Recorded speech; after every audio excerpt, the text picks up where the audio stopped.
Recording in progress.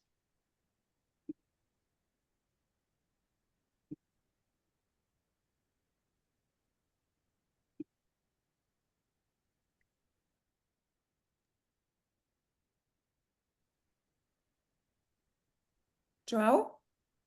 Yes. Yes, please start. Thank you, Marie. Ladies and gentlemen, members of the Praia group, colleagues and partners. It is with a great honor that I welcome you all to the Praia group on governance statistics 2025 online members meeting. This moment is a valuable opportunity for us to reflect on the progress we have made, the challenge we face, and to consider possible direction for the future of governance statistics. In recent years, we have witnessed a growing recognition of the importance of governance statistics in the global official data ecosystem. The adoption of governance statistics as a new domain in the classification of statistical activity in 2023 has further consolidated its importance, and we believe it further legitimizes the mandate of the Praia group. As we meet today, we are looking to the future. We must ask ourselves, how can we ensure that governance statistics remain relevant and increasingly data-rich worlds? How can we strengthen the role of National Statistics Office in the face of growing competition from new sources of analysis and information? Governance statistics are not just numbers.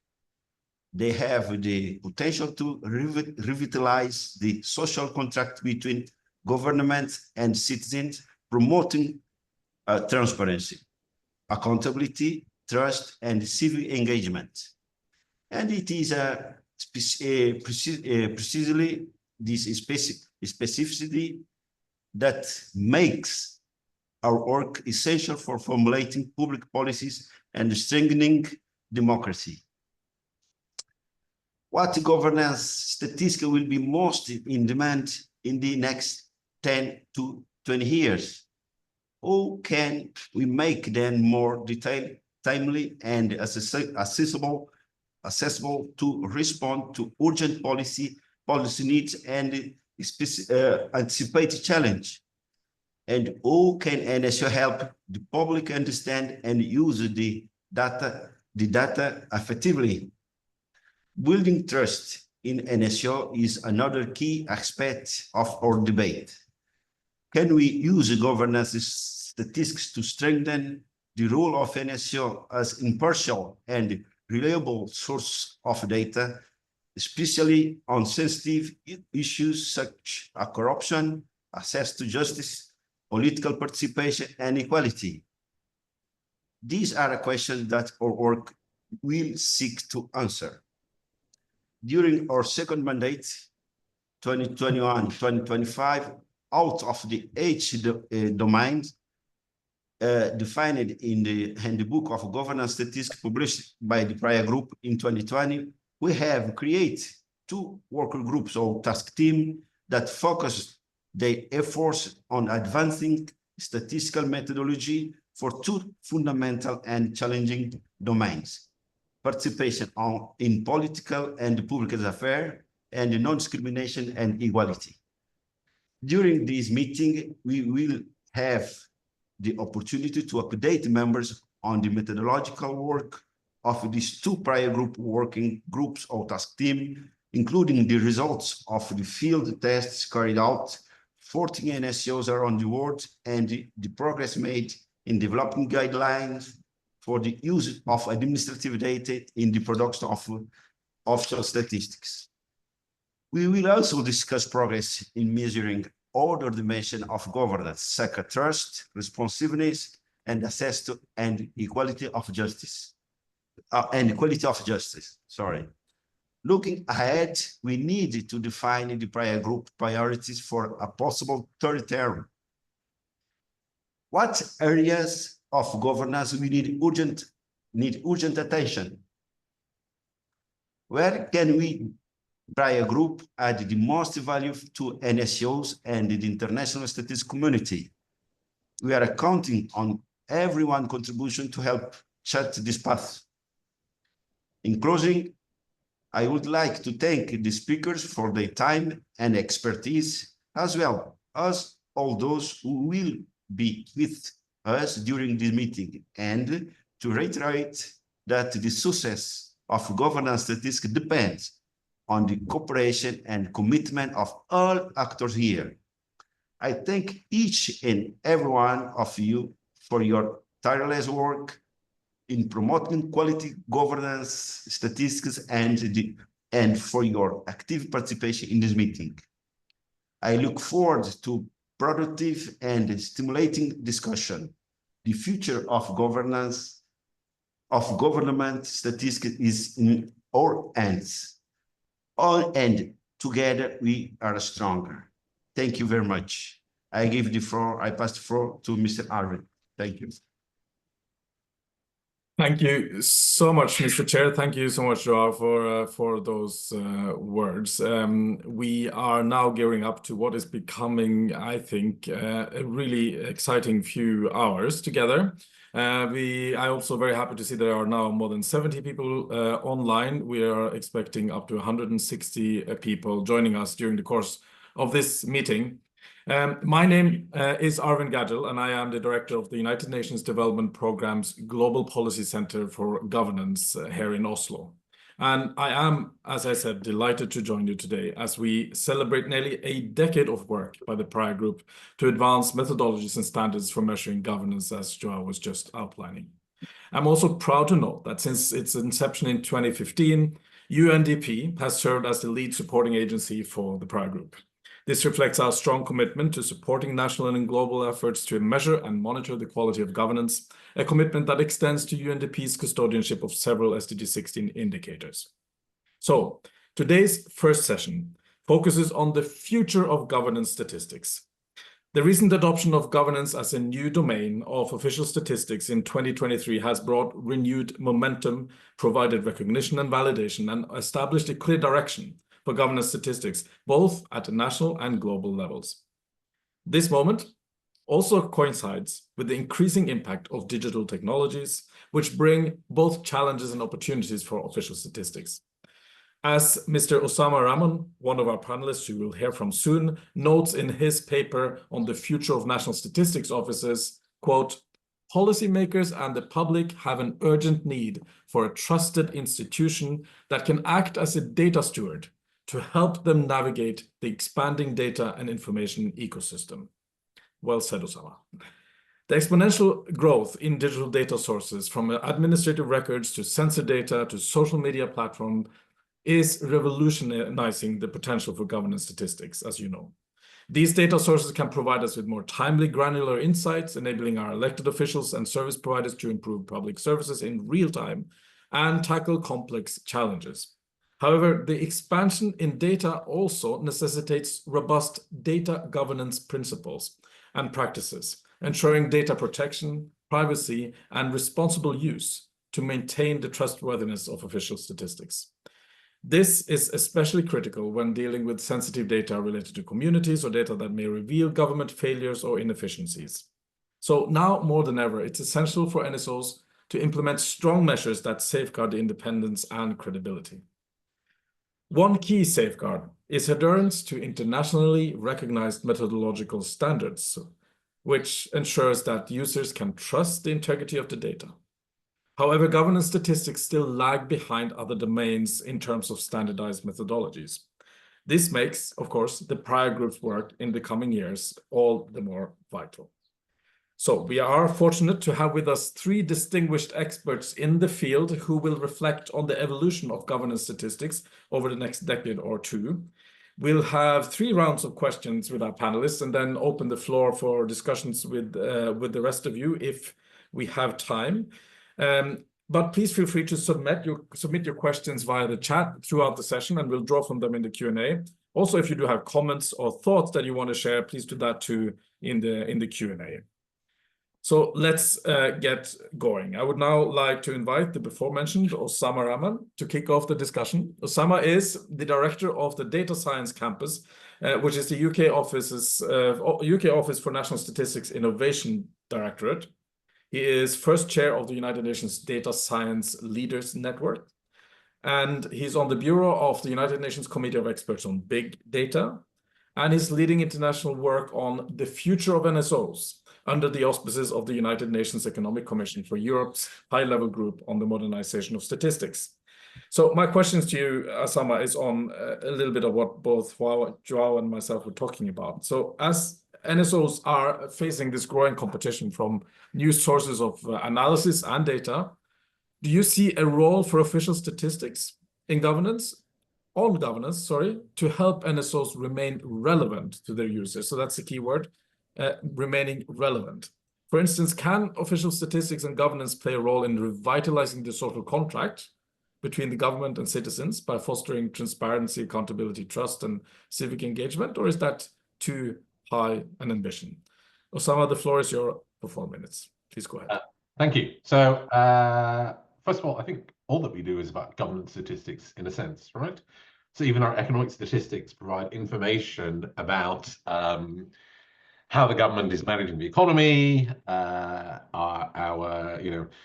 statistics on migration and population and life expectancy, again, provide a sense of information about how the government is doing on healthy lives and a whole bunch of things. So in a sense, I think everything that we do, broadly speaking, is actually around governance statistics.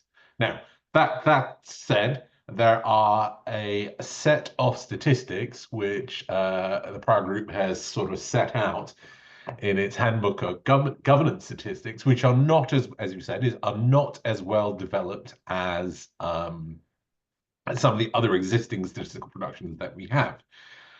And I think, given some of the issues that we have actually picked up in the future of NSOs work, enhancing what NSOs do in the 8 domains that are in the handbook is really quite important. Because one of the reasons we were working on the future of NSOs for a couple of reasons. One, there are some challenges we're facing as NSOs, but also there are some opportunities there for us. So one of the challenges is, in some countries, there seems to be some sort of decreasing trust in government. And engagement in government. And so in some countries, you are seeing things like massive reductions in sort of response rates for major surveys like labour force surveys and things like that. Sort of post-pandemic, you see in some countries a growing distrust of government just on things like vaccine rollouts and the impact of vaccines. So there does seem to be this reduction in trust in government in certain countries. And then when that's, we have online forums and things like that, where people discuss, which we're not really part of, this can exacerbate those problems.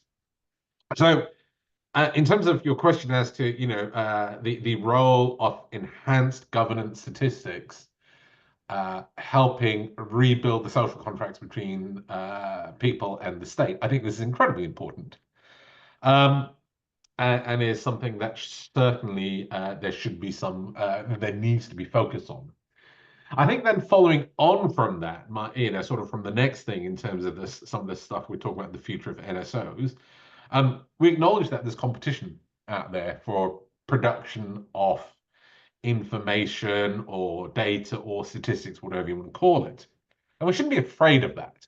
In fact, what we need to be doing, I think, is thinking much more about how can we collaborate with some of these other actors. How can we best make use of this wealth of data and information that is being produced to a large extent by private sector firms? And this is sort of the data that Haishan Fu, who is I'm sure most of you will know, who is the chief statistician at the World Bank, refers to as the data of life. And the more we can think about how we can use the data of life, as well as all the surveys that we develop and implement, I think the better and better our statistics will come. But then that does, I think, for a lot of NSOs, does have a bearing on some of the skill sets they have, because this is, for some NSOs, this is not the data that we are traditionally used to working with in terms of producing statistics. But also, it's we are used to. We are essentially, to a large extent, used to collecting our own data, right? We all NSOs have fantastic methodological teams and survey design teams. So we're used to collecting our data and producing statistics from that. We then became more and more comfortable using other government administrative data for the production of official statistics. So I think now one of the things we need to do is we need to think much more about how we use the data that other sources can provide in measuring things like connectedness, participation, and things like that. I note that in the US, you have the Opportunity Insights work that isn't conducted by an NSO, but by some academics, which looks at connectedness within, social connectedness within the US, and actually the bearing that has on economic outcomes. And that work is being replicated here in the UK by a think tank. So there's a wealth of data out there that we need to think about how we use to improve, to produce new statistics or improve the statistics we're already producing. But that, of course, we can only use that, should only be using that data if we can use it in a trustworthy way, where we are transparent of what data we're using and how we're using it.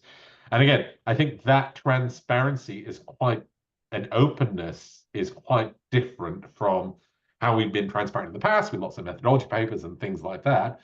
But we need to be sort of much more open about who we're engaging with and why we're engaging with them, and how we are keeping, how we are using, sort of like Facebook data, for example, if people want to use that, or data from the X pipeline, or data as we're using here in the UK from payment platforms such as Visa and MasterCard, how we're accessing that securely and not misusing that data. So I think there's a huge amount, it's an incredibly important area. And I think there's still a lot to do, and in particular, thinking much more about how we work with other partners. Thanks so much for that, Osama. Lots of valuable reflections. Let's see how the other panel members attack them. So then let me introduce André Lauranger, who is the Chief Statistician of Canada. And in fact, Statistics Canada was a member of the task team that led by the NSO of Mexico that proposed the integration of governance as a new domain of official statistics. Presumably, André, you have put a lot of thought into this. In your mind, what is the role of governance statistics, official governance statistics, in terms of making or maintaining relevance of NSOs? Please, the floor is yours, André. Well, thank you. Really, it's a pleasure to be here to talk about governance statistics. I certainly support all the points that Osama just made. Relevance and trust certainly go hand in hand, and I think we do need to think about that. Those of you who've perhaps heard me speak in the past on various panels, I frequently say that I can summarize all the conversations I've had with all the stakeholders that I've dealt with in my career at Statistics Canada, which spans more than 28 years now, I think. I can summarize in 3 words: bigger, better, faster. So what does that mean? Well, it means that users want more comprehensive data. Users want more granular data. They want more timely data, and certainly they want cheaper data. And when we think about all that, I think it's fair to say that applies to all the statistics that are produced by national statistics organizations. So economic statistics, environmental statistics, social statistics, that include governance statistics. And our role as official statisticians is to provide trusted, rigorous, standardized data that address many policy needs, and new data initiatives such as governance statistics can help fill data gaps, and increase relevance. Governance statistics can help us understand social cohesion, mistrust, confidence, and to some extent help us understand the bigger picture of societal changes. So governance statistics can help cover many elements to help us better understand the society that we live in.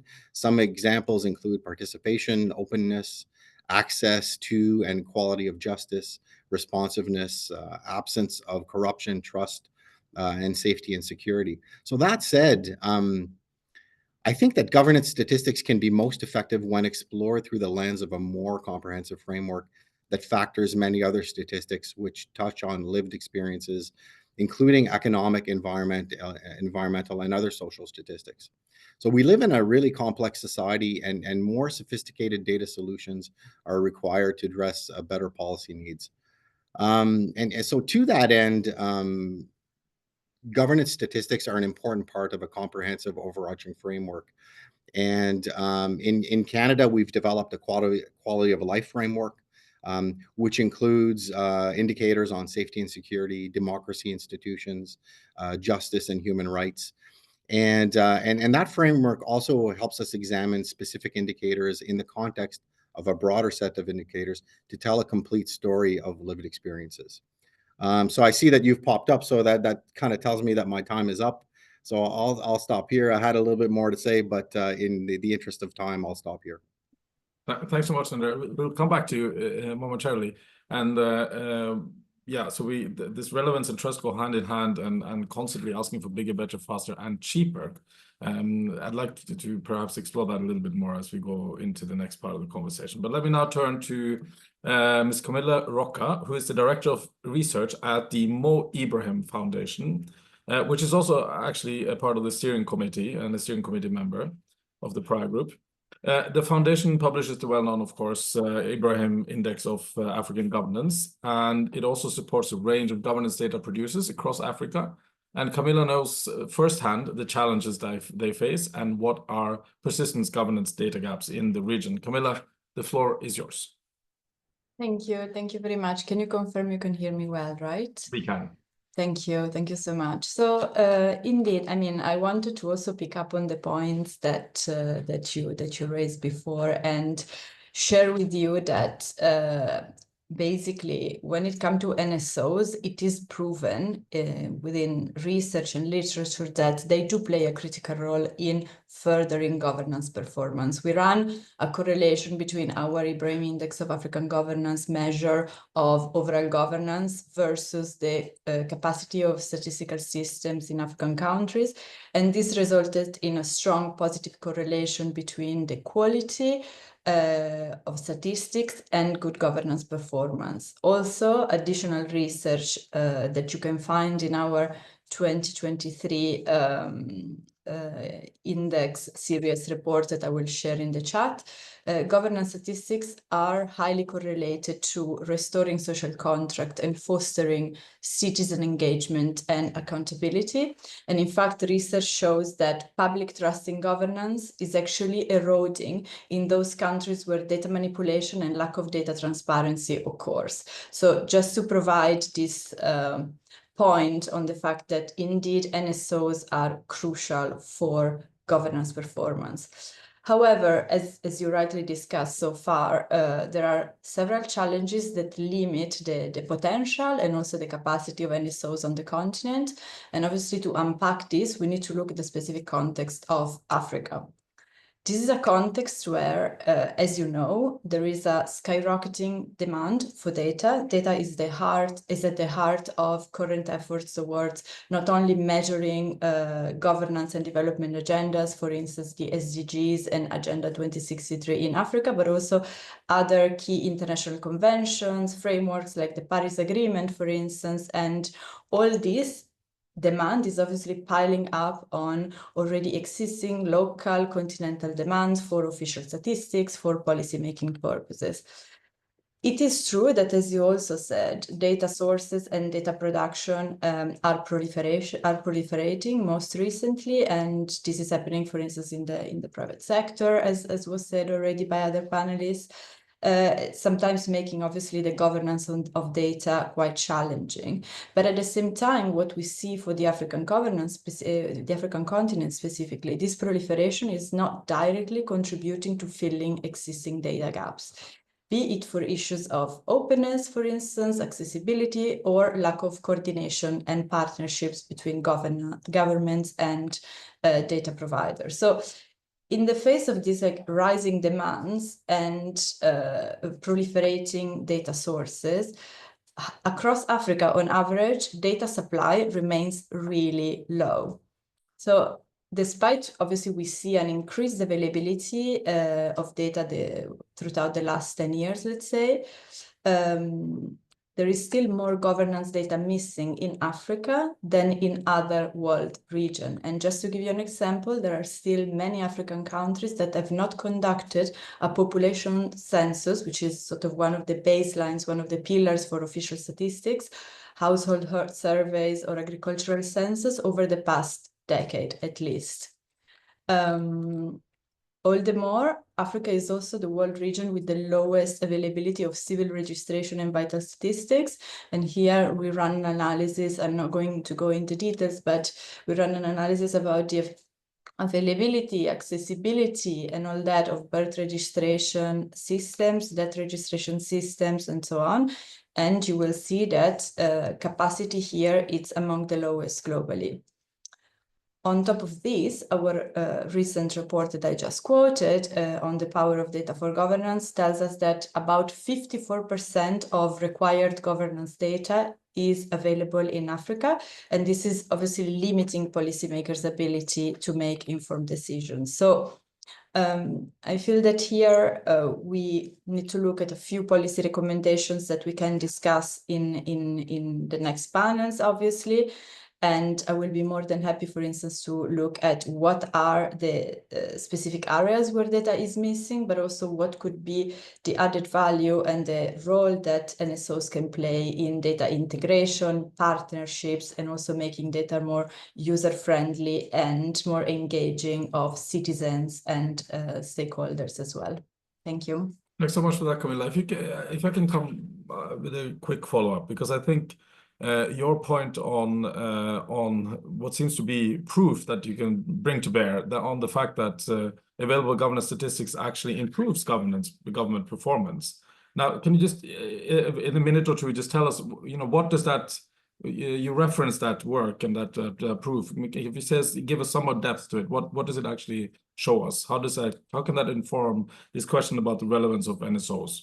Yes, so basically we just ran a simple statistical correlation between the overall governance score for the 54 African countries in our Ibrahim Index of African Governance, which is a obviously comprehensive index that measures governance across multiple indicators and the 54 African countries. So we ran this correlation and we put the overall governance score for the continent, and then on the other hand, we measured it against the specific indicator that looks at the capacity of the statistical system. This is like a multi-layer indicators, which is made of other sub-indicators. I'm not going to go at length into it, but this shows that statistically, there is a strong positive correlations between these two elements. And this means that national statistics and the capacity of the statistical system is a key enabler for better governance. And this is quite key because when we talk about this proliferation of actors in providing data, this proliferation of data also from the private sector,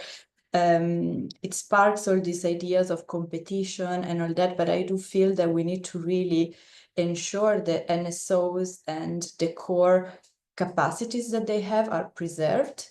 And then obviously we can look, as I mentioned before, into partnerships, into ways in which these data sources can be integrated, but indeed we should not discard the core importance of official statistics and capacity of the statistical system for governance. Well, thanks a lot, Camilla. I just wanted to bring out this point, and of course it's an obvious point for everyone on this call or in this meeting, but believe it or not, there are people who think that statistics don't matter. And therefore, as you say, these sort of basic correlation or even covariation proofs are important to bring to bear. Now let's go to the second question, which is of course very related, and that's more sort of trying to look into the future of governance statistics. As we've all been talking about now, there are limits to our data availability at the moment, there's limits to our methodology. Now, but how do we see this evolving in the next 10 to 20 years? Is it possible to say something about that? And let me start with Andre on that. Andre, what's your thoughts on that? Where are we going in the near future? All right. Well, thank you. I'm going to make three basic points. The first point is that I'll reiterate sort of what I said earlier about the need for integrating integrated statistics that factor in social, economic, and environmental perspectives. Whether you think in terms of beyond GDP, of sustainable and inclusive well-being, quality of life, the point is that we need a broad perspective that can't look at various statistics in isolation. And that includes governance statistics. So in economic statistics, we have frameworks like the SNA, the balance of payments, government finance statistics. Social statisticians are now working on an integrating framework for social statistics. The UN Friends of the Chair Group on Social and Demographic Statistics is developing a framework that contains five pillars or building blocks, which seeks to provide an integrating structure for social statistics. Those building blocks are people, time, relationships, places, and outcomes. And I think governance statistics fit really nicely in many of those pillars. The second point is to reiterate my bigger, better, faster comment in the context of more detail. Official statistics include governance statistics, including governance statistics, need to increasingly measure the varied lived experiences of different groups, and the average is no longer sufficient. So the point is not specific to governance statistics, but certainly relevant to all population-based official statistics. We need more detail because, again, averages don't tell the full story.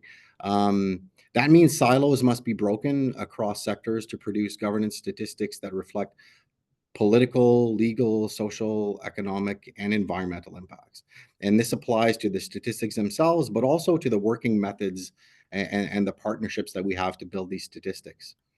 And I suppose my final point is that we do need to embrace new technologies and modern methods to produce statistics that are relevant to our stakeholders. Osama mentioned sort of a plethora of other data, administrative data, and technologies in his earlier remarks. So we need to take a mix of strategic approaches and advanced technologies to further leverage the use of open data and increase public engagement and citizen-centric engagement to further our impact on data. So, of course, the use of open data, platforms, dashboards, geospatial technologies, big data, and AI, I think can help in that regard. So I'll stop here. Thank you. Excellent. Three good points there. Let's move to Camilla. What's your thoughts on the future? How does this look? Yeah. Yes. Yeah, so absolutely. So first of all, I think I'll pick up on the disaggregation of data. As you know, I mean, these data demands due to this like development, climate frameworks really require more disaggregated data, also beyond sometimes the national level, which is a major issue. Disaggregated also by gender, age, disability status, local data, as I said, these are much needed changes that will make sure that public policies will not be mis-evaluated, and also they reach the most vulnerable, which is actually the objective of some of these development frameworks. Then citizen-generated data are key.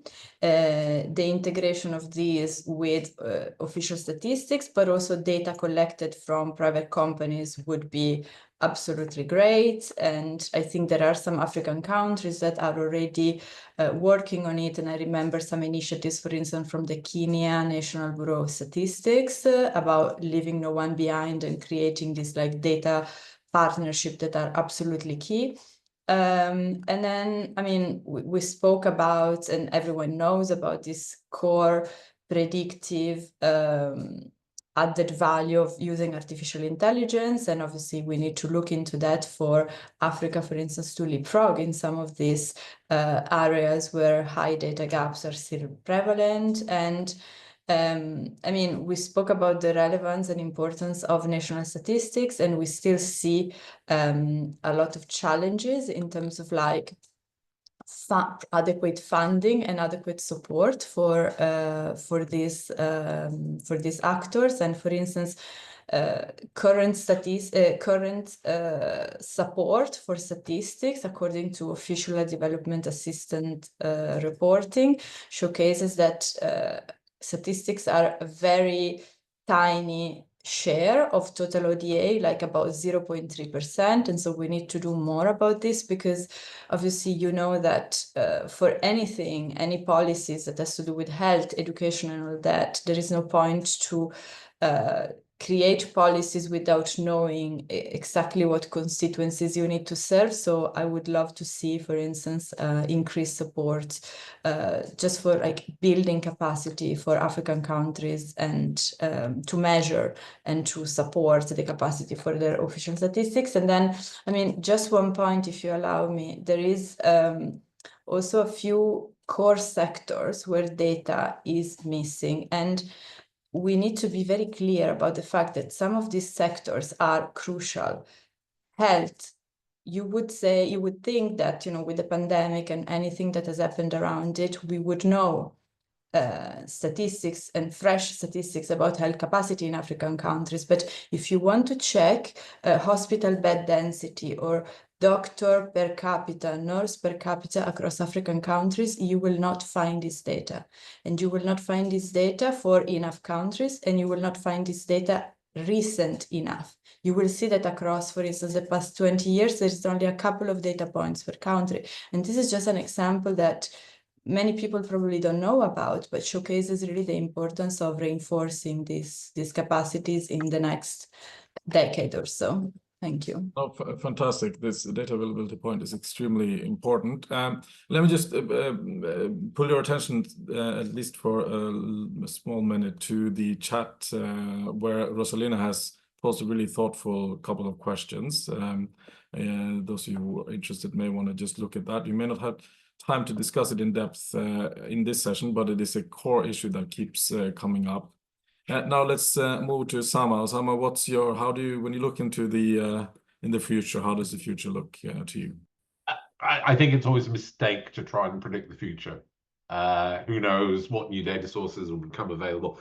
Rather, I'll say something else. I think, you know, so NSOs, both themselves and through international cooperation, have always evolved. They've evolved new methodologies, new systems, etc. And Andre's already discussed some of that.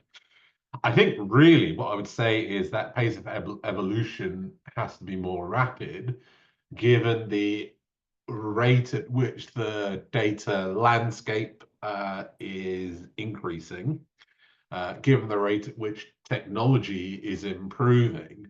And we have to think very much about how we are much more agile and innovative in the work that we do. So, and this goes back to sort of what Andre was talking about, you know, sort of making sure we're making use of modern methods and things like and new technology. So I think it's more maybe a cultural shift is needed. And I think some of that cultural shift also... Can I break off you? So I just want to ask, just to specify, when you say the rate of evolution to increase, are you thinking about the rate of evolution of the methodologies of NSOs, or what sort of... Yes, the rate of methodology of utilization of NSOs, right? Because we've got new data where our areas of methodological expertise that we have built in NSOs, which are very much around sort of survey design methodology, and then kind of, let's ignore systems of accounts for now, but very much around, to an extent, around stovepipe production, where you design a survey, you run the survey, and you produce statistics from that. I think we need to start thinking very seriously about how we don't have that as our starting point, and actually use sort of non-survey data as our starting point, and then surveys and citizen-generated data to an extent to fill in the gaps. So let me give you an example. So we are using financial transaction data, right? And I think in the UK, something like 99% of all financial transactions are electronic nowadays. And so, you know, some people have said, but you can't use this data because it's biased because it doesn't tell you anything about sort of, you know, the sort of people who aren't using Visa or MasterCard platforms, or the sorts of things where people are purchasing them in cash. That's correct.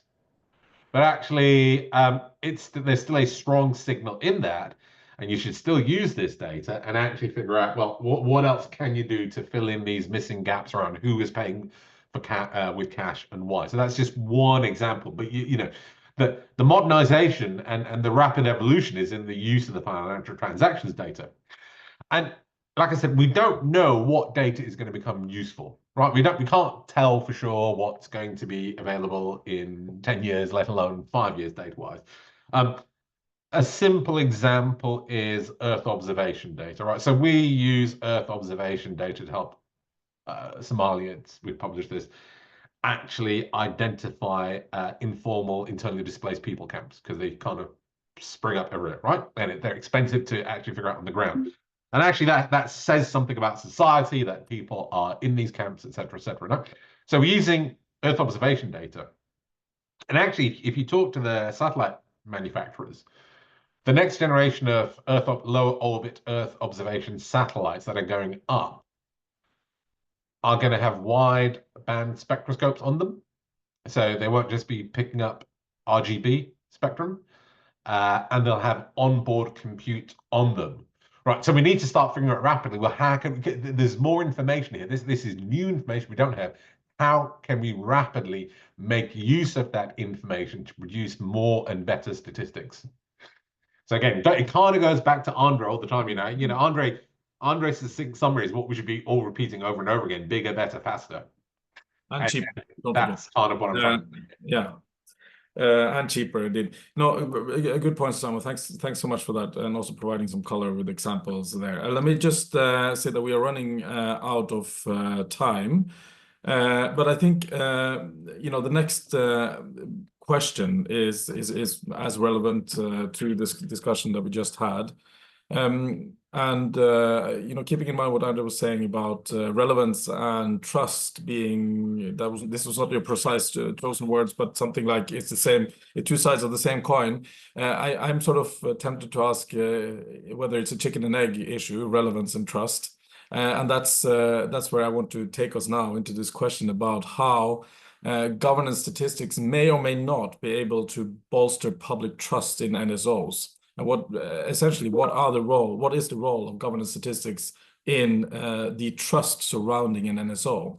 It's a complex question, and I'm going to ask our panelists to be even shorter than they probably planned, and spend 2 minutes trying to throw some ideas at us to get us to start thinking about this issue. So, why don't I ask you, Camilla, to start? Can you please explore this big issue of the relationship between governance statistics and trust in NSOs? Yes, obviously, public trust in NSOs is obviously crucial for the credibility of governance data. And one of our studies also showcased, for instance, that in over 30 African countries, surveys indicate that there is very low confidence in official statistics. At the same time, obviously, as you said, low trust also is impacted by the low availability and the low visibility, for instance, of official statistics, and the fact that I do feel that citizens don't see the value of these official statistics, and they don't see how relevant they are for them. So I think there are like two reflection points that I wanted to make. One is that data shouldn't be seen just as a statistical issue in its own silos. There is a recent study that proves that for every $1 invested in official statistics, this generates a return of $32 in economic benefits for the country. So there should be probably more visibility of the benefits of data beyond data. And the other point that I wanted to make is obviously the fact that, as we said before, There is a lot of emerging issues, including within the SDGs, that have to do with climate change, urbanization, and other emerging challenges that are very close to citizens' concerns. And so I do feel that increasing the capacity of NSOs, but also the visibility of data from NSOs in these key crucial issues might also create a better viewpoint and a better perspective from citizens towards NSOs. And then additionally, obviously considering, as I said before, citizen-generated data, public engagement efforts, and all that, so that data comes out of these silos of statisticians, NSOs, and technical experts, and really becomes a public value as it is, but is possibly not being perceived as such. Thank you. Great points. Thanks a lot. Thanks so much for that, Camilla. Osama, what's your 2 cents? I would say focus on quality and transparency of quality. If our statistics aren't high quality, they're not going to be trusted. So there is that foundational matter that you need to make sure that before you do new statistics and other things and expand scope, that the statistics you have are of high quality and demonstrably of high quality. So I'll just leave it at that because we're running out of time. Fantastic. Thanks so much. Very wise words there. Andre, why don't you wrap this up for us, this issue about the interlinkages or interconnection between governance statistics and trust in NSOs? Okay, well, it's a really good question. And in short, I'm not sure that governance statistics alone can help bolster trust in NSOs, but they can certainly help. I think to build trust, however, there are things that we can do. The first thing is following the fundamental principles of official statistics. I'm sure you're all familiar with those, so I'm not going to go into detail. But transparency is principle 3, and I think it's really, really important. In Canada, we've developed a trust center on our website as a place to announce all of our data collection intentions, explain what we do with the data, and certainly explain all of our methods as we do with our quality framework. So data quality is the other thing that Osama just mentioned, but we look at quality through 6 dimensions: relevance, accuracy, timeliness, interpretability, accessibility, and coherence. And in that context, relevance is particularly important. So producing statistics that are useful for stakeholders. Agility is really important, right? So adhering to international classifications and standards, which is why the work that you guys are doing on the governance statistics is really important. But accelerating the pace of updating these classifications is super important to be relevant. Lastly, I just want to talk a little bit about understanding stakeholders and really sort of following through with comprehensive stakeholder mapping and analysis. Thinking about personas, who are the users? You've got your super users, you've got your politicians, you've got the men and women on the street, and they all have different needs, and we need to sort of be thinking about what those needs are as we move forward. Investing in mechanisms to reach those personas, whether it's social media, infographics, APIs that allow users to access data directly. Making data findable and tagging it so that the new AIs find this data is really, really important. And lastly, 2 points: data literacy and statistical capacity building. This is where, as NSOs, we do need to push a little bit harder to make sure that the citizens are educated in these matters. And lastly, I think as we move forward, one role I think that we have as NSOs that others might take a little bit more lightly is this idea of social acceptability and ethical use of data. So as NSOs, I think we're on a different standard there, and we do need to consider that in our work. And again, I think those things link back to trust in governance statistics. Perfect, full circle there, Andrea. Thank you so much. In fact, our time is running out very quickly. I was hoping that we could get a round of questions, but I think that's going to be a bit challenging. And I know that we have one question that I'd like to try to allow, and then we see if we can go back to the panel quickly. And that's from Ivan Morenzi, who's the Director General of National Institute of Statistics in Rwanda. Are you online, Ivan? Are you able to speak? Yes, I'm online. Please do go ahead, sir. Yeah, thank you. I think my intervention was more a reflection on what the panel has just shared with us, and share briefly on the case of Rwanda. And I just want to appreciate the chair and the members of the group, and so far for what we followed on governance, statistics for governance and NSOs. Maybe Alvin, if you allow, I could comment on the critical question of trust. And my reflections, being in the statistics office for now over 8 years, is that there will always be different stakeholders who have different opinions on the statistics. One time it will be government will not feel convinced of the numbers that you have produced at the statistics office, especially if they do not reflect the change they expected. On the other hand, it could be other stakeholders. And I think our role as statistics officers, as the others have reflected, is one, to openly engage various stakeholders to understand what we do.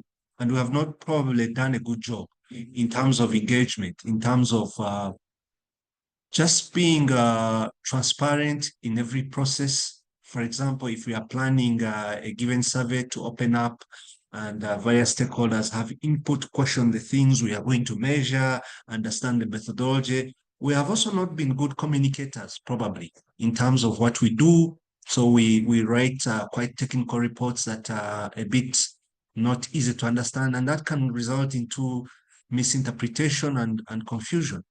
So I think we just have to engage better, communicate better what we do, and open up. But even when we do all that, we may not satisfy everyone, but we have to stay our course. We are scientists, and our guiding principles, we have international standards that we go by, could be that we always do our best to get the best estimates. And in statistics, not like accounting, where everything has to align, like zero, there's zero. No, in statistics, we always aim to get the best estimates. And I think that's what I wanted to reflect on the issue of trust. Now, in terms of what has been shared and in the context of Rwanda, governance is been, for me, what I see in Rwanda is that governance has been identified as one of the key pillars of development. So with that identification, I think it starts from there. Is governance a key priority? In Rwanda, in the last 15 years, there's an organization which was set up, the Rwanda Governance Board, which is there to oversee that the key things are happening, the right governance is happening. And it does, we work together to do what's called the Citizens Report Card, which assesses various aspects of governance, that the 8 dimensions. And I think that's where the key information and the key statistics on governance are measured in terms of how, for example, the percentage of citizens satisfied with service delivery across government, their ranking on corruption, ease of accessing various services. So the second thing for me, once governance is identified as a key pillar, is how there's institutions that actually follow through that. And those institutions working with the statistics office then on regular basis collect information that tracks if governance is being implemented. And I think that's what we've been doing. Now, to the point of how statistics on governance could enhance the relevance of officers. We have to end on time. So if you can wrap up in 5 seconds. Yeah, I could just pause there to say that we work closely with them, and it is a relevant area that definitely enhances our work as a statistics office to support those initiatives. Thank you. No, thank you very much. I think that was very useful, and it was good to get that sort of comment to the panel's discussion. Unfortunately, we don't have time to go back to the panel, but let me just say thank you to the panelists for their contributions. I'm sure we all had some new thoughts and perspectives coming out of that. Let me just quickly reflect on one aspect, which is that I think what comes out of this is what seems to me as an urgent need of investment in this area, both in methodology and political attention and in international cooperation for better governance statistics in official statistical systems. And that let me just put the obvious problem on the table, which is that official development assistance is going to shrink dramatically over the next few years. Camilla, you were talking about probably trying to, wanting to try to improve the ratio of or the amount of money flowing to national statistical systems. I'll have to be very, clear and blunt, and at least on the basis of my analysis, is that is just not a realistic ambition at the moment. It's possible perhaps to get investments in some particular areas of the governance statistics field, but that comes from ODA, but we need different kind of sources for investment in this field of statistics. And for that, we need the entire community to engage and try to find ways of finding, let's call it, non-traditional investors in this field to join with us and make sure that we can get to this point of rapid evolution that you were all on the panel talking about. But thank you again for your very well thought through interventions and your reflections on these very broad issues. It feels like we only scratched the surface, but that was also, to be honest, part of the reason for having this conversation, is to get us to start thinking. And thank you from me. My name is Arvind Gadgil. Again, I'm Director of the Global Policy Center for Governance at United Nations Development Program, and we are very proud to be the lead supporting agency for the Praia Group and its process. Now, it is my pleasure to hand the floor on to the next panel chair, and that's Francois. I'm not sure if you are there, Francois, but I will now mute myself and say thank you very much for your attention. Thank you, Arvind. I'm Francois, the chair of the next session. I am a senior research fellow, economist and statistician at the French Research Institute for Sustainable Development and member of the steering committee of the Praia Group.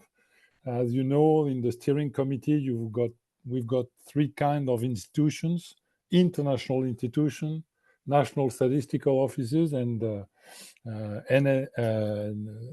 civil society organization, including research. And here I'm representing the research side of the Praia Group.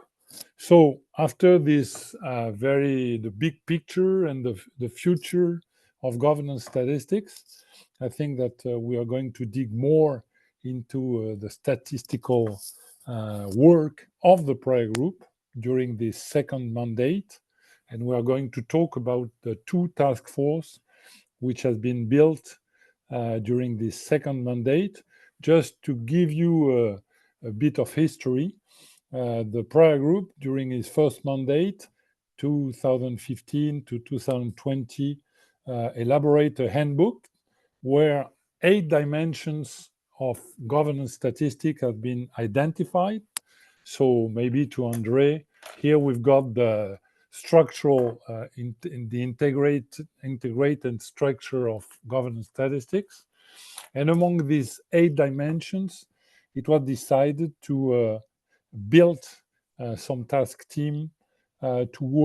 force to work on 2 of these dimensions. One is political and public affairs, and the second is equality and non-discrimination. How these 2 dimensions have been chosen? It has been chosen in base of a very big consultation, both quantitative with a survey of many of you and others, and also in-depth interviews. And these 2 dimensions have been considered by the community as priorities. In order to, and that's the work of this task force, was to work on trying to elaborate harmonized concepts and methodologies to capture these 2 dimensions. So that's what we are going to see now. It will be very brief. We've got 25 minutes. So the objective of the session is to recap the work which had been done during the recent years. And that's an invitation also, because we will just have a flavor of what has been done. And 2 webinars we are going to be organized at the end of the month or beginning of May. And we hope that you will participate to this and contribute also to the follow-up of this task team, in particular on the administrative side of the work. So the work is based, these harmonized instruments have 2 dimensions, have other component of governance statistics. On the one hand, survey statistics and basically household survey statistics, and the other one is administrative data statistics. So we'll begin with the first task team on participation and public affairs, and Alan Slid will, who is chair the institution Stat Norway, is chairing this group, and Alan Slid is a senior advisor in this institution.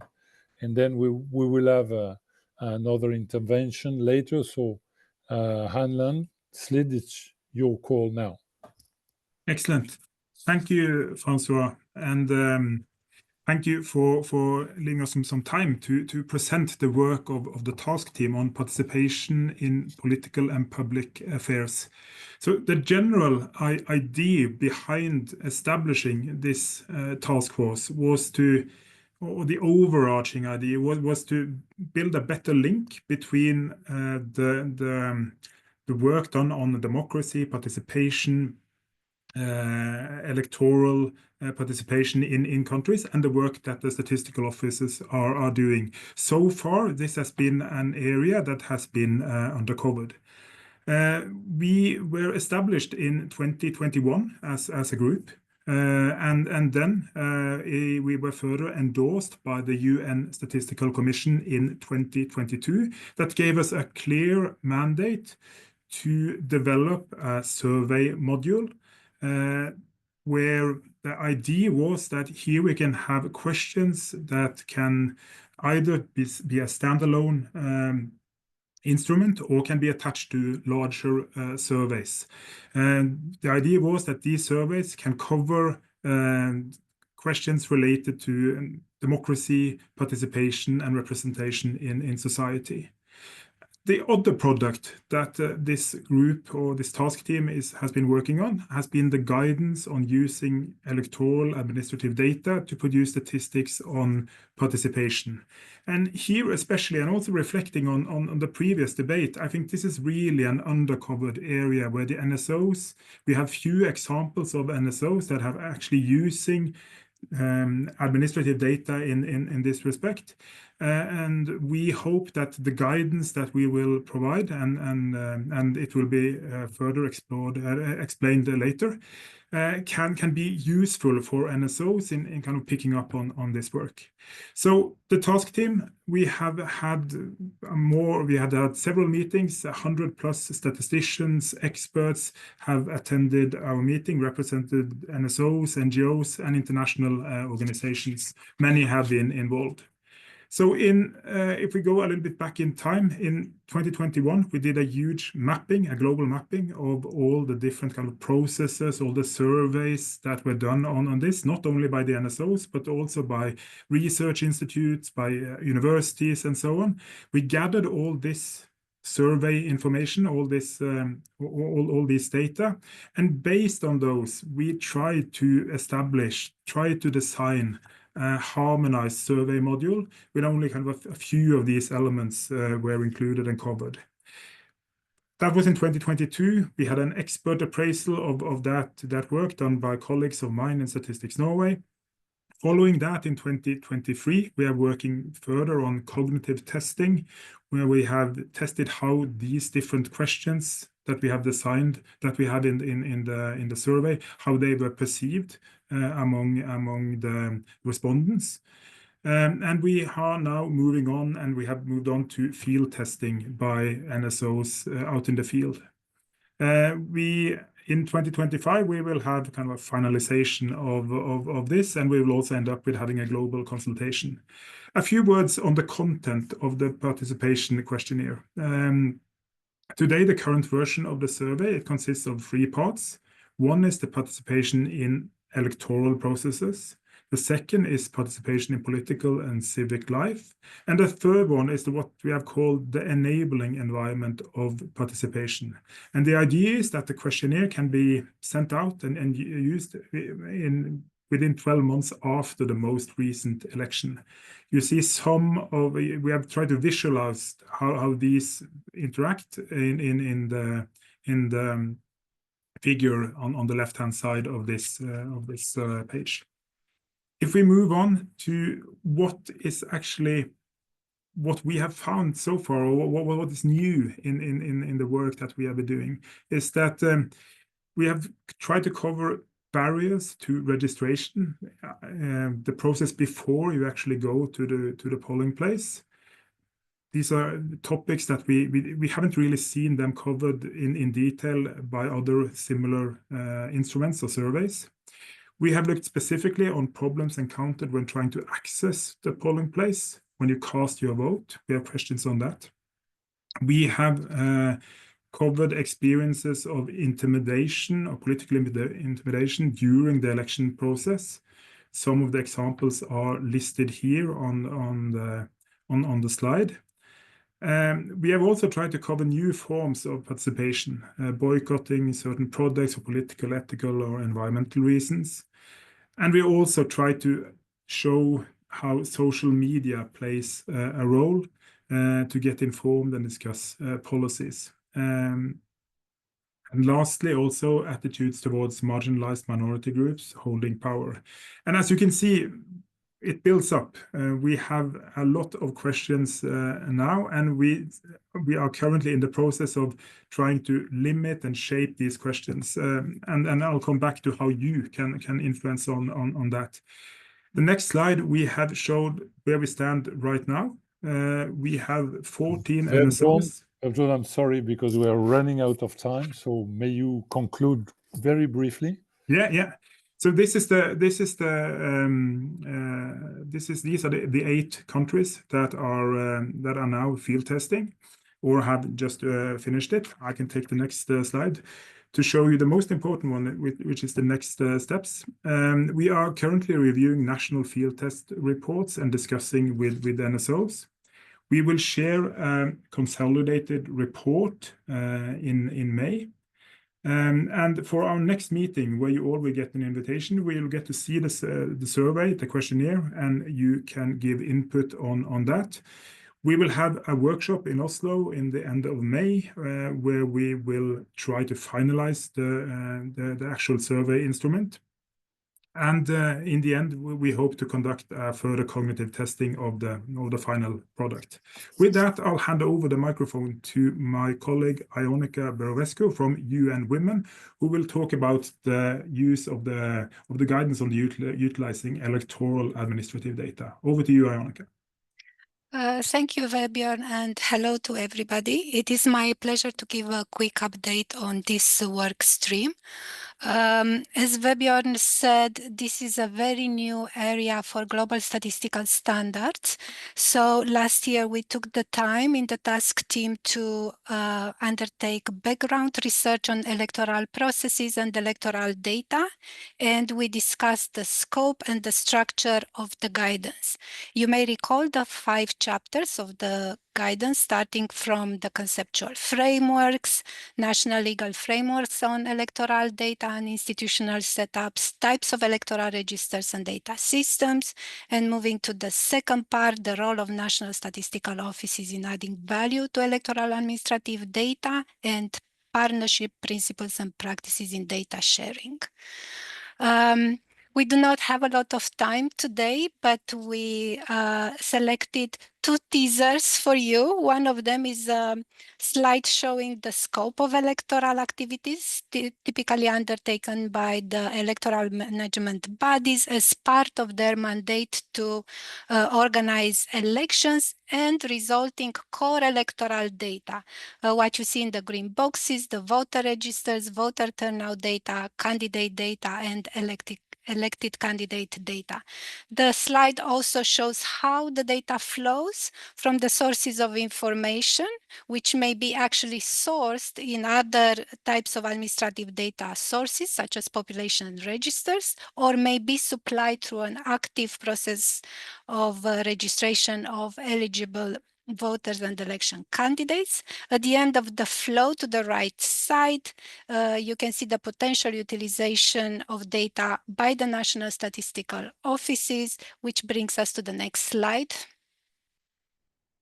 In chapter 4 and chapter 5 of the guidance, we focus on the role of NSOs. First of all, what can they do further with the electoral data produced by electoral management bodies? So there is value added. And this ranges from integrating, maintaining, and disseminating data, including historical data on electoral trends, indicators, data analysis, and data linkages for more in-depth analysis.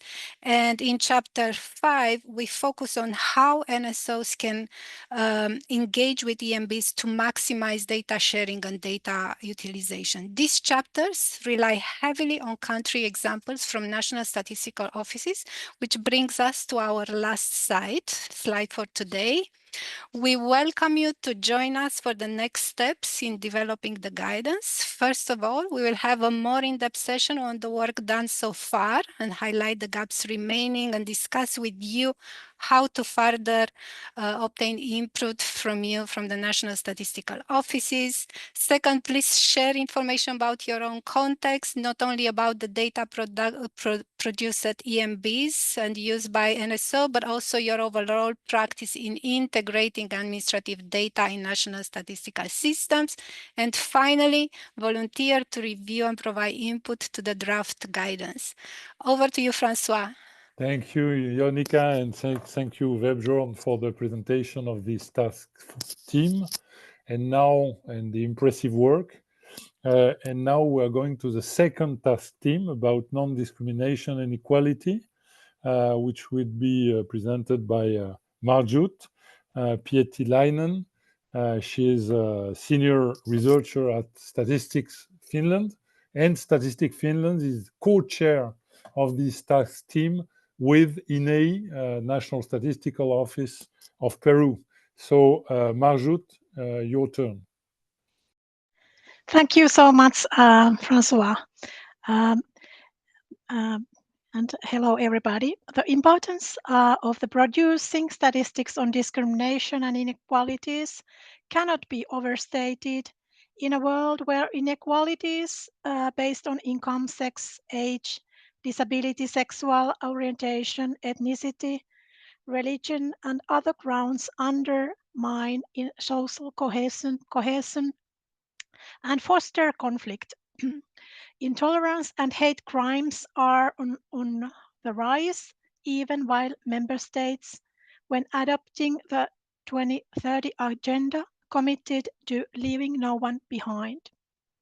The task team on non-discrimination and equality, just like the participation task team, is working on two products, a short survey model and a guide on using administrative data to produce statistics on discrimination and inequalities.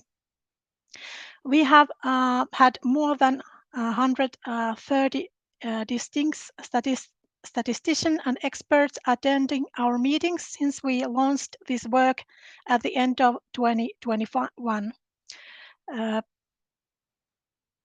As you can see here, the discrimination survey design process is very similar to the process followed by the participation task team, so I won't elaborate except to note the valuable engagement of the EU's Fundamental Rights Agency, FRA, in reviewing an early draft of the questionnaire. Thank you, FRA. And then further, if you want to know more about our process in developing the two questionnaires, you can refer to this article in the Statistical Journal of the IAOS, published in 2023. I believe the Secretariat will be sharing the link with you in the chat. Now, let me recap briefly what the discrimination questionnaire aims to measure. The main objective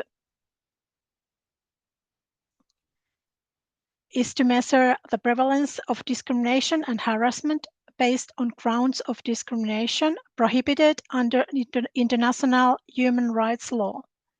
We also aim to identify in which life domains these incidents happen, whether or not people report such incidences, to which institutions or individuals they report it, whether formal or informal, how satisfied they are with the way the complaint is handled, and if they don't report, why they don't do that.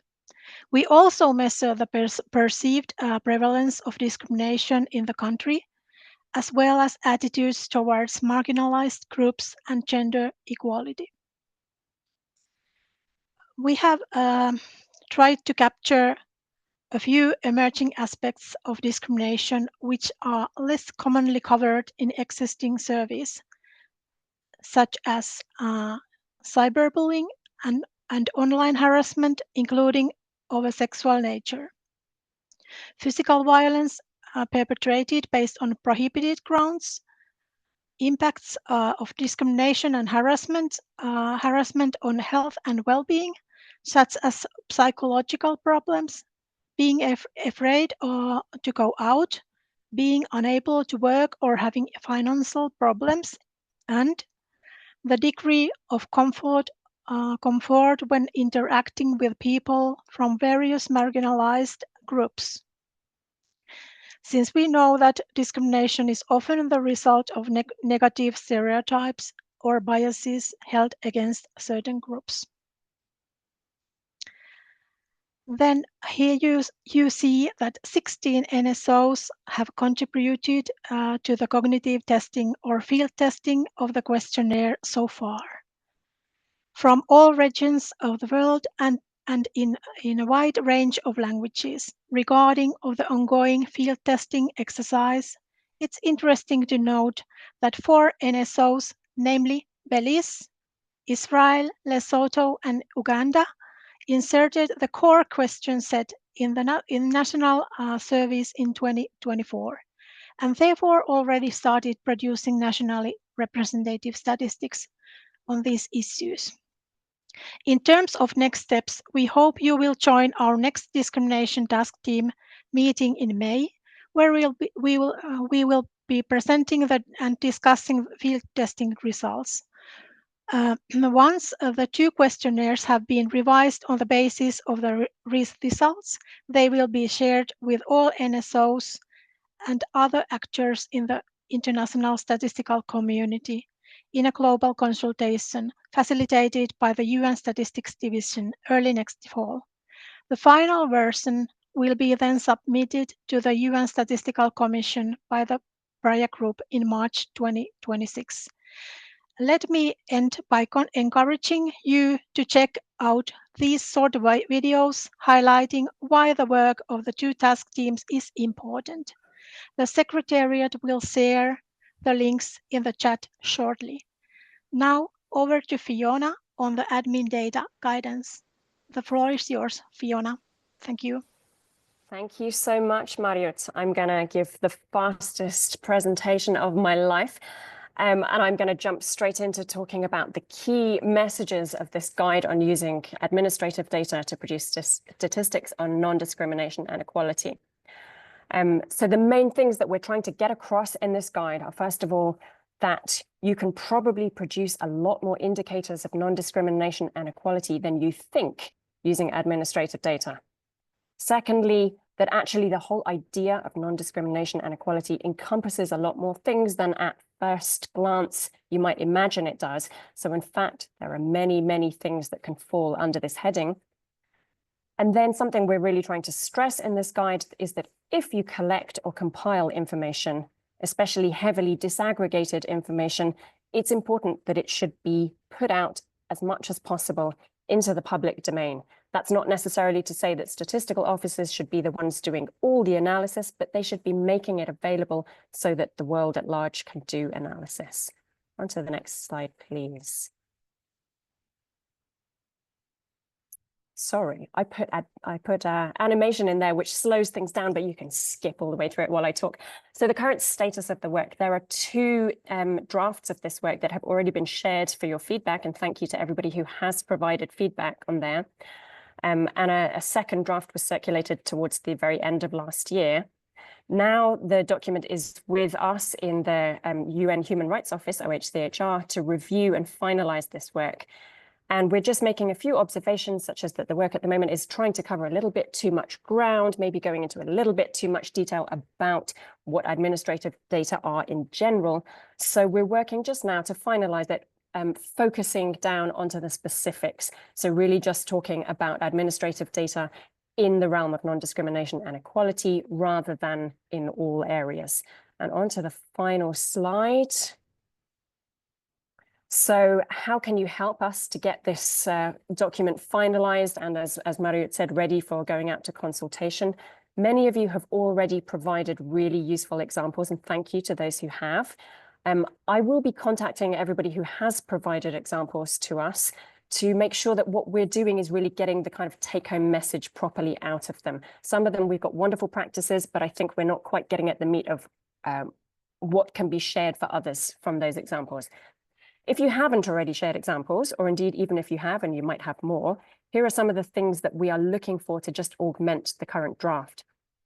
Some examples of systematic mapping of relevant data sources in your countries, how to form effective partnerships between national statistical officers and those who hold the data, how to influence data holders to actually make a positive change and in how they collect information. And this one's really key, using sources that fall outside what we typically think of as administrative data. We're talking about administrative data writ large, basically pretty much anything other than a survey. So if you have examples of producing statistics on non-discrimination and equality using anything other than a survey, we would love to hear from you. There's an email address at the bottom there where you can send me examples or thoughts or anything else that you would like to share with us. Thank you so much. Thank you, Fiona. Thank you, Margot. So the two task team has been very successful.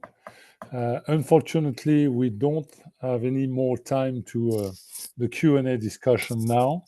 But that's a good incentive because you would be a bit frustrated not to be able to do so, to attend the next webinars to come at the end of this month or next week, where it will be discussed in detail. And I think that now we are going to the last panel of the day, and I give the floor to Adrian Franco from INEGI. Thank you, everybody. Francois, thank you very much. Good morning, good afternoon, everyone. It's very nice to see familiar faces, friends, and colleagues in this adventure of improving, measuring governance statistics. Thank you very much for the invitation. Now we are moving to the third panel today, that is called Recent Developments in the Measurement of Selected Subdomains of Governance. My name is Adrian Franco. I am Vice President of the National Statistical Office in Mexico, INEGI, and I have the honor to coordinate this third panel today. We are going to move to this third act of the meeting in order to review, to have a general review of the main progress in measuring three very important domains in the context of governance statistics. And I refer to trust, responsiveness, and justice. And when we talk about justice, is measuring access to justice and measuring quality of justice. As you see in the slide, these three domains are part of what we put some years ago in the handbook of governance statistics but also it is included in the domains in the domains that we include in the classification of statistical activities endorsed by United Nations Statistical Commission in 2023. This new domain of governance statistics is very important. I remember that in the discussions we wanted to include these domains and subdomains in the classification, not just because the experience of Mexico in these topics, but also that because it's very, very important that all National Statistical Office consider these domains as a standard for everyday work in their context. So it is very important, even when we recognize that it has limitation. It's not magic. It's very important, but it's not magic. I mean, it is not because they are included in the statistical classification, everything goes up like magic. That's why we have to work a lot in working on this. So now we are going to have a very brief review of the progress of measuring these topics that I previously referred: trust, responsiveness, and justice. And for this, let me tell you that it has been more than 10 years that these three topics have been developing and evolving, always under the leadership and coordination of OECD. This is very important. I remember about 10 years, 12 years, when we start discussion with OECD dealing with guidelines for measuring trust in public institutions and some experimental statistics. Also, when we have the very first pilots of measuring responsiveness and the quality of some public services. And also, I remember about 10 years ago when we start working with OECD in order to measuring access to justice and also the quality of justice. These three subdomains, of course, are under OECD, but with the cooperation of many countries under the leadership of OECD, as I said, but also in order to develop methods, approaches, and new measurements on this. Many institutions and countries and experts has made some contributions. Now, let's start. It is very important. Let's start with Maiki Den Lagen. She's a senior policy advisor on access to justice and people-centered justice from OECD, who is in charge of some of these works related to how to measure access to justice and measuring quality of justice. Please, Maiki, the floor is yours. Thank you so much, Adrian Franco. It's amazing to be here and to see so many representatives of NSOs interested in governance statistics and working on governance statistics, and really my pleasure on behalf of OECD to say a few words on access to justice and quality of justice. As mentioned, that is a subdomain of governance statistics. And of course, access to justice for all is, as an ambition, is critical for competitive and democratic societies more broadly. And the way we work on that at the OECD is based on our recommendation on access to justice and people-centered justice systems. I'll say a few more words about that, but just maybe as a very brief reminder, the Praia handbook in 2020 had a chapter on justice, which encouraged NSOs to develop new statistical standards, expand people-centered data in the area of justice, have better disaggregation of data, collaborate with a range of actors on data production, and strengthen approaches that are focused on outcomes. And since this was adopted in 2020, or over the past five, maybe 10 years, as Adrian Franco said, the understanding of access to justice has really significantly evolved, and methodologies and standards are being developed. So if I can have the next slide. let me just say a few words on justice data or justice statistics, the type of data we typically look at in this area. So often there's a distinction made between civil justice and criminal justice as areas. In some countries, administrative justice is a separate area. In others, it's considered as part of civil justice. And in both domains, there is administrative data and survey data. When we talk about administrative data in the criminal justice sphere, of course, this is the data from the police, prosecution, courts, et cetera, and that is critical for SDG indicator 16.3.2. If we talk more about people-centered data in the area of criminal justice, that's victimization surveys.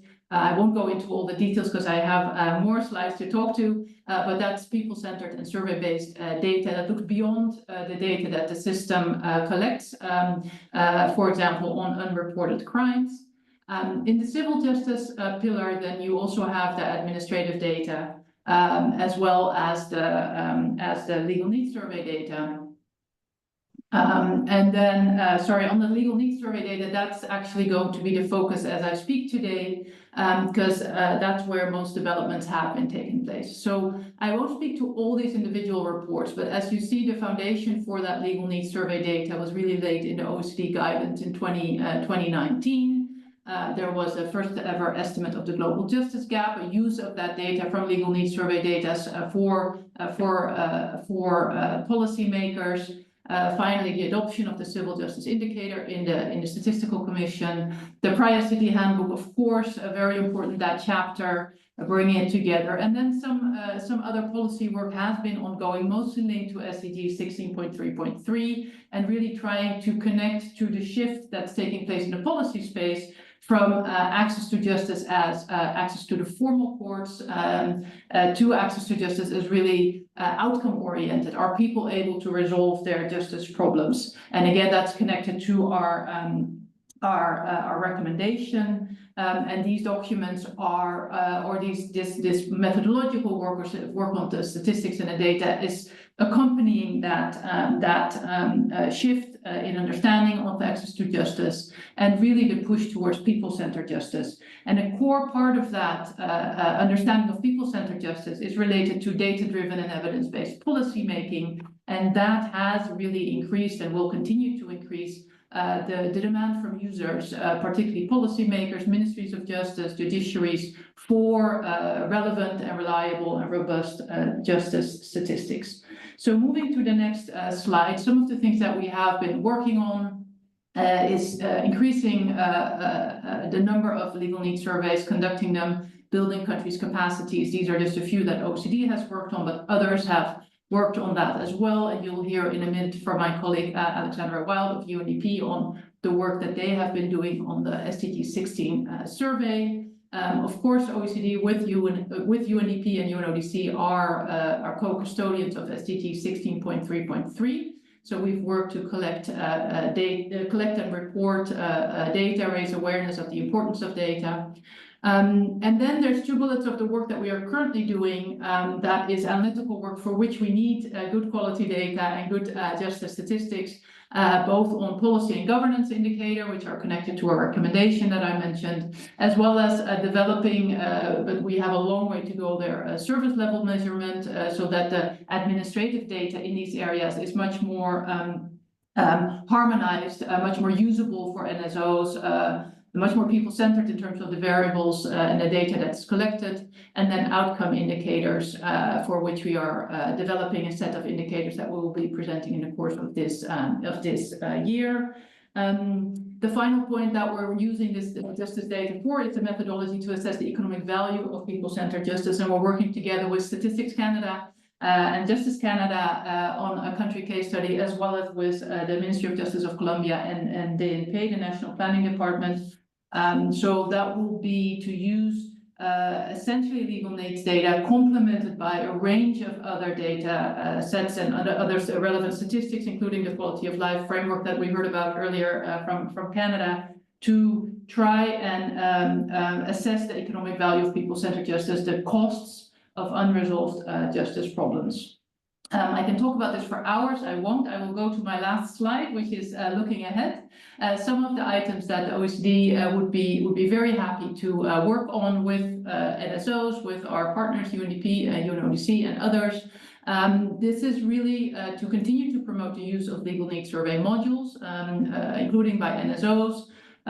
For example, the Statistics South Africa has a module that they include in their general survey every 3 years, which is specifically on justice data and legal needs data. We'd be very interested in working with others to develop a statistical standard on the basis of the current best practices, which are fairly established by now, I would say, as well as connect to latest innovations in the field with further methodological development and an update to that report, our 2019 Legal Needs Survey Guidance document. As well as that area of administrative data, which is connected or collected at the service level, we'd be very interested in working on concept definitions and classifications to promote comparison between countries, but also between services, facilitate the task of NSOs in really compiling and producing the data to meet that demand of users, as I mentioned. And finally, work with a small group of NSOs to validate this work and act as a sounding board. And I will pass it to my colleague. Thank you. Thank you very much, Maki. Thank you very much.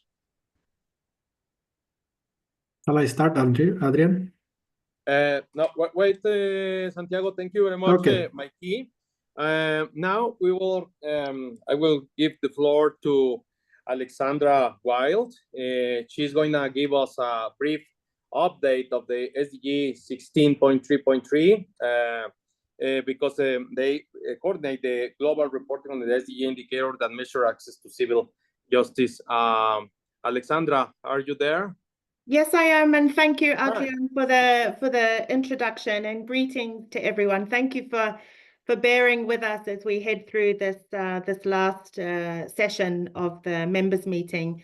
But before I zoom in on the related SDG 16 indicator for civil justice, I just want to stress that an important update since the handbook to several of these dimensions is really the adoption of related global SDG 16 indicators, especially for driving standardization in terms of tools and methods, and also for harmonization in terms of really enhancing comparability of data across countries. And these are really the core features of the SDG 16 survey, which Micah just mentioned, which is a joint initiative of UNDP, UNODC, and OHCHR to really increase the availability of high quality data and research on Goal 16, and really to enable policymakers to make informed decisions. Now, that was endorsed by the UN Statistical Commission. It includes 12 different modules. Some of these I'll be speaking to in my next slide, and they correspond to the SDG 16 survey-based indicators. So the three agencies, UNDP, ODC, and OHCHR, we provide technical support and training to really, help align data collection with global standards. So now, zooming in now on, actually, can we stay on that slide if we could just go back? It's just zooming in on the civil justice related indicator. We can see here that we've got two in SDG 16. We'll focus today on civil justice, which measures experience of civil disputes and access to formal and informal dispute resolution mechanisms. So you can see the two indicators are very complementary, but they have different maturity and, of course, different country coverage, among other distinctions. So we'll see that there are 10 countries now with available data on this indicator. If we could go to the next slide, please. So SDG 16.3.3 measures access to dispute resolution mechanisms. So it's looking at the share of the population that has experienced a civil dispute and accessed a dispute resolution mechanism. UNDP, OECD, and UNODC are the co-custodians for this indicator. And it's one of the newest indicators in the framework, really coming on stream since 2020. And I think that newness also reflects the limited country coverage that we have. We have 10 countries that are reporting on the indicator, and you can see on the left the variety of sort of data sources. So we have the legal needs surveys that Micah has talked about. We've got governance, public safety and justice surveys, and of course the SDG 16 survey, where several of those countries have implemented to be able to collect that data. Next slide. So the SDG 16 survey module on access to civil justice, the methodology is really based on 4 questions in this SDG 16 questionnaire. First, we ask for personal experience of a dispute, and then you can see the range of disputes there. They're very people-centered. Then one dispute is selected at random, so that we can ask follow-up questions to measure prevalence. And then the respondent is asked if the dispute was reported to any formal or informal dispute resolution mechanism. And then statistics officers will go to the 4th step, which is really the reason why the dispute was not reported. So it's really in 2 parts: the dispute itself, the dispute itself, and then access or no access to a dispute resolution mechanism. So that's really the survey module, and this we really hope is going to support countries to be able to measure and to collect data. Okay, great. I'll hand over back to you, Adrian. Thank you.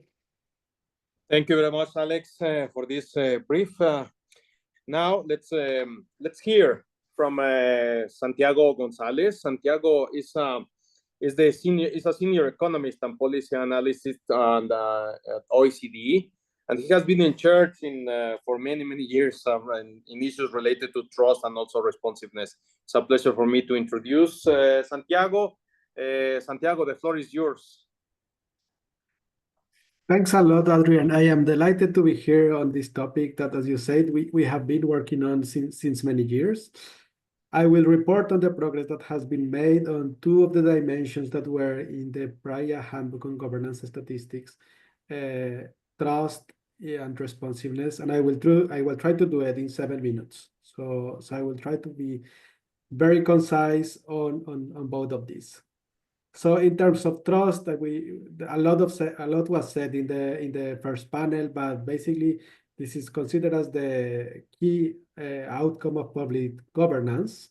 So it's a very important metric, but also is a very important input for the activities of public administration. So you need a certain level of trust to be able to govern, and as we always say, with a little bit of skepticism as well. What the handbook said is that these statistics should be more systematically collected. By then, we have the OECD trust guidelines that put forward a set of measures, some of which at the time were called experimental. And a lot has happened since then, since the handbook, and even more so since the guidelines. Since 2021, the OECD has established this OECD survey on the drivers of trust in public institutions that now is carried out in about 30 OECD countries.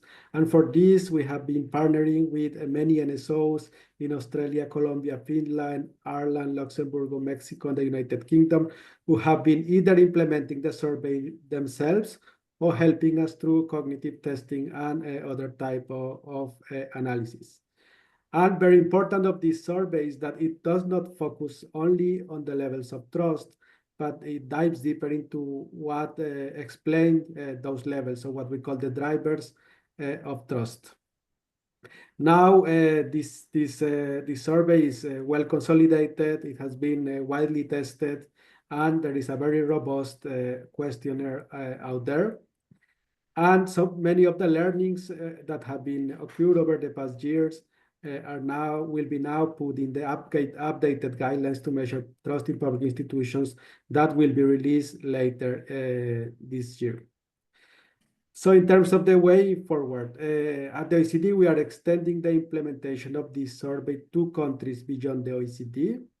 So we have launched what we call the Global Trust Project. We will start this extension this year with countries in Latin America, but also with some OECD accession countries such as Bulgaria and Croatia and Romania. Then again, as in every statistical field, there is further room to do additional research, in particular what it has to do with experimental testing to test cultural, cognitive, and behavioral factors. And again, being trust such a complex multidimensional concept to further explore the linkages with other dimensions and other concepts such as public services, voice, and participation. I went a little bit quickly, but this has already been presented to the group in a previous meeting, so it's just to refresh what has happened over the past year. Next slide, please. The second dimension that we included in the handbook on governance statistics that we led on that is responsiveness. And responsiveness, basically, as defined in the handbook, has two legs. One, in terms of people's sense of agency, what we call political efficacy, or the extent to which people feel well equipped to participate in politics, and they think that institutions let them have a say in what they do. So more a system responsiveness element. And another element of responsiveness that is associated with the performance of public services that was measured in terms of satisfaction with key public services. These were a different level of maturity. So what the Praia handbook suggested was to implement political efficacy questions and that were mature enough, and then the deployment of a methodology on satisfaction with services and its attributes. So it also suggested measuring beyond just satisfaction level to go into factors such as access, quality, and so forth. It also kind of manifested that there was room for further research and refinements to this methodology and questionnaires. What also we have to acknowledge that many of these measures are already being collected by high quality comparative cross-country surveys such as the European Social Survey, and now both measures of political efficacy and some questions on satisfaction with public services are also included in the regular OECD survey on the drivers of trust in public institutions. What has happened over the past years? So we have continued doing methodological and empirical work, in particularly in terms of satisfaction with public services. So this dimension of responsiveness much more linked to the performance of services. And we have recently developed a methodology to measure dissatisfaction through life events. So basically the idea is that it goes just beyond asking people whether or not they are satisfied with their experience with a given service. And it actually recognizes that people pass through different moments in life, and is to measure their satisfaction with the overall experience of going through these events. So it basically requires that services are integrated and that the experience is as seamless as possible.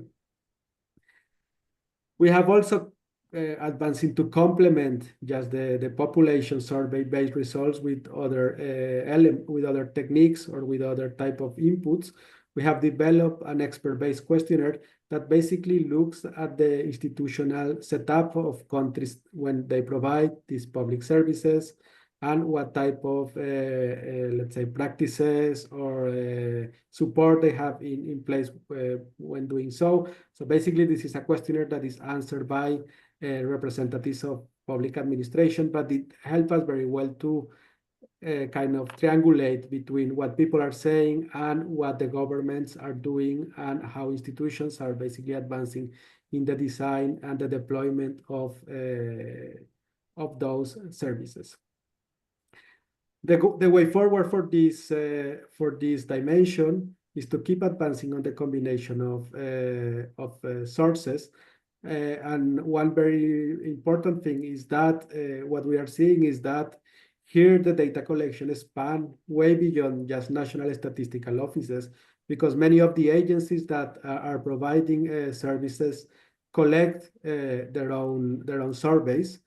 In many occasions, they do in cooperation with NSOs, but there is a very vast landscape of let's say statistics collected by agencies, by ministries, which there is a space to harmonize. Then again, to say that we can also advance, we have also a missing piece here, that is the output of those public administrative services. And when I say the output, it could be in terms of waiting times, in terms of volume of services, as they exist, for example, in other domains, which could be health or education. We don't have that for public administrative services, which could be, for instance, delivery of passports, paying taxes, or this type of things. There is not comparative evidence on any of those. So there is a space to advance on that direction.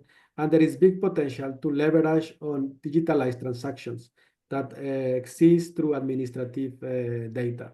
And for this, it will be very important to get National Statistical Office's guidance for the development of those and for the use of that digital data. And as I mentioned, there is also a question that we are still struggling with, that will require additional experimental research. Just to mention one, for instance, how the pre-perception that people have of public administration could influence their level of satisfaction. And for this, we could certainly think of some experimental research. Let me conclude, Adrian, by saying that we will be publishing the results of this expert-based questionnaire on the coming edition of Government at a Glance that will be published next June. So you will have there a little bit of a part of the picture, and over time we will also make available some materials on our live events approach. Thanks a lot, Adrian. Back to you. Santiago, thank you very much for this very important summary of many work that has been done, both in trust and responsiveness, also to Maki about in the topic related to justice, both access and to quality of justice. Just to all of you, to our audience, just to remember that these domains, both trust, responsiveness, and justice, have been developed in parallel to Praia Group, just under the leadership of OECD. But also there are another set of domains that also have been developed in parallel.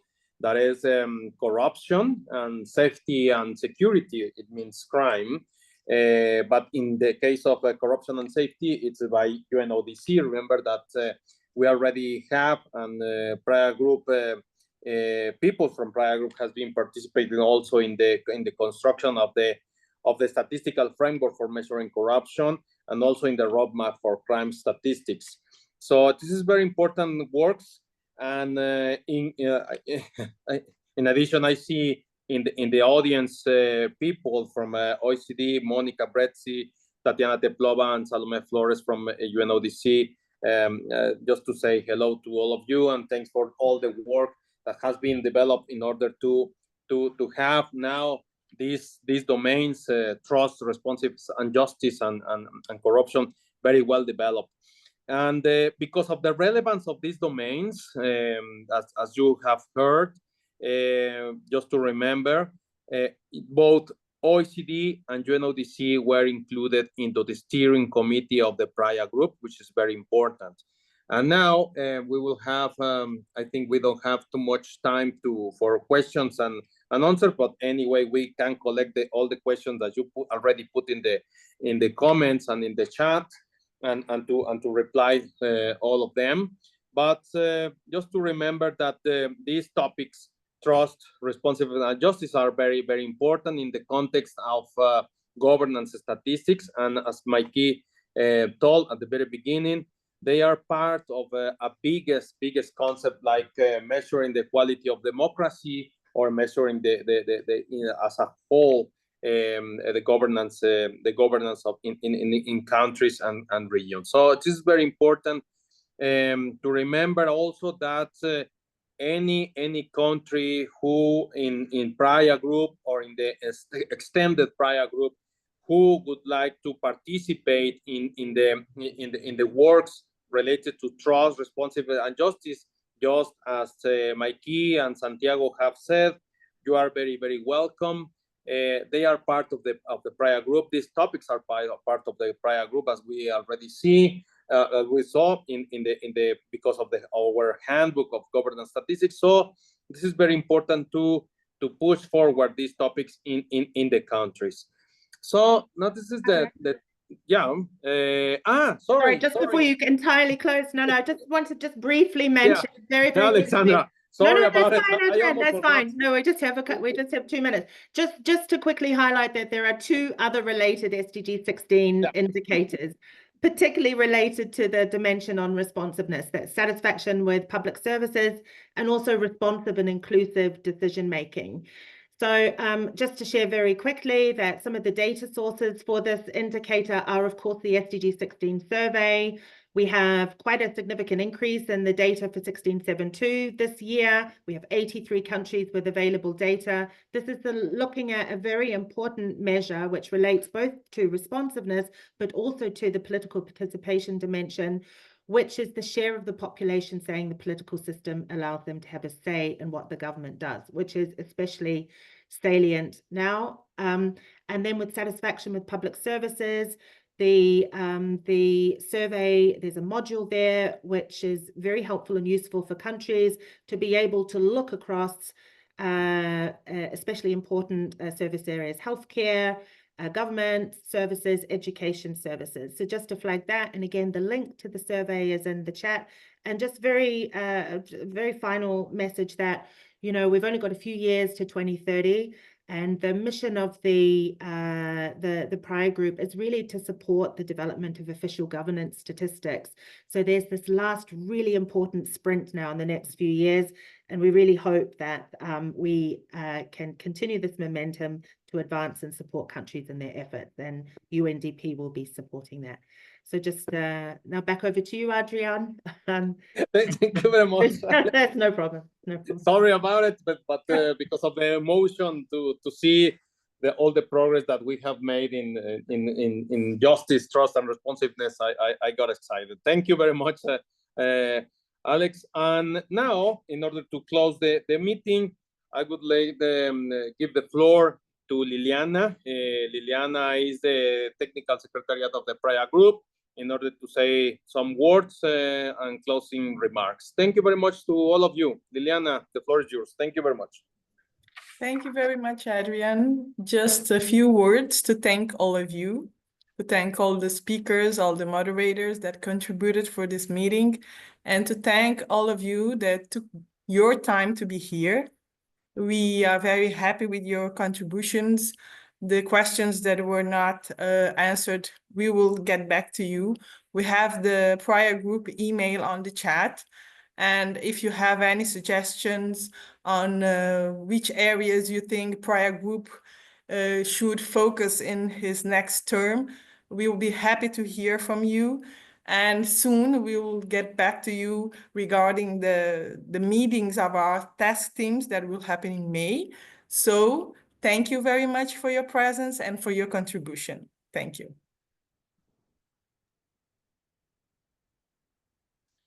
Thank you, all of you. See you around. See you soon. Thank you. Bye-bye. See you soon. Bye-bye. Merci. Bye-bye. Bye-bye.